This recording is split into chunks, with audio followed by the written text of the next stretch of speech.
Well, good evening, ladies and gentlemen. We are out here once again for one purpose and one purpose only, and that is to share with you the good news of Jesus Christ and what He has done for you and for me. You might ask, what has He done? Well, that's a great question. I'm glad you asked, because what He's done is this.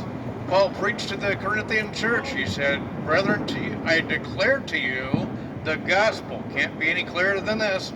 The gospel which you have received, in which you stand, by which also you are being saved, if you hold fast to that word which I preached to you.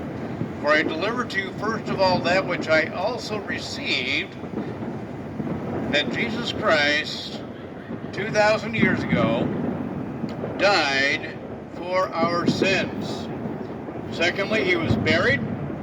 Thirdly, He was risen again from the dead on the third day, according to the Scriptures. You say, according to the Scriptures? Well, where in the Scriptures does it say that Jesus Christ died for our sins? Well, all we have to do is go back to the Old Testament and Isaiah chapter 53, famous chapter, where he says, "Lord, who has believed our report, and to whom has the arm of the Lord been revealed?" Now, most people are still doing that. They don't believe the report about Jesus Christ and what He has done. It says that He shall grow up before Him, God the Father, as a tender plant and as a root out of dry ground. He has no form or comeliness, and when we see Him, there's no beauty that we should desire Him. He is despised and rejected of man, a man of sorrows and acquainted with grief, and we esteemed Him stricken, smitten of God, and afflicted.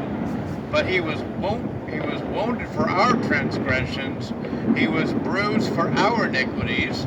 The chastisement for our peace was upon Him, and by His stripes we are healed. The Bible says, all we like sheep have gone astray. We have turned every one of us to his own way. But the Lord has laid upon Him the iniquity of us all. He goes on, it says, He was oppressed and He was afflicted, yet He opened not His mouth.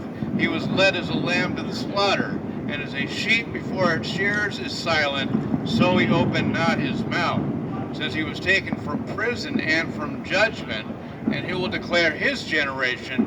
Why? Because He was cut off from the land of the living. He died for our sins.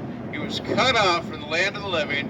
Why? For the transgressions of my people He was stricken. And it says He made His grave with the wicked, but with the rich at His death.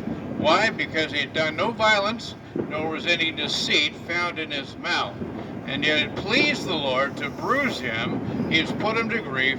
When you make His soul an offering for sin, He shall see His seed, He shall prolong His days, and the pleasure of the Lord shall prosper in His sight. He says, by His knowledge, my righteous servant will justify many, for He shall bear their iniquities. So there you have it.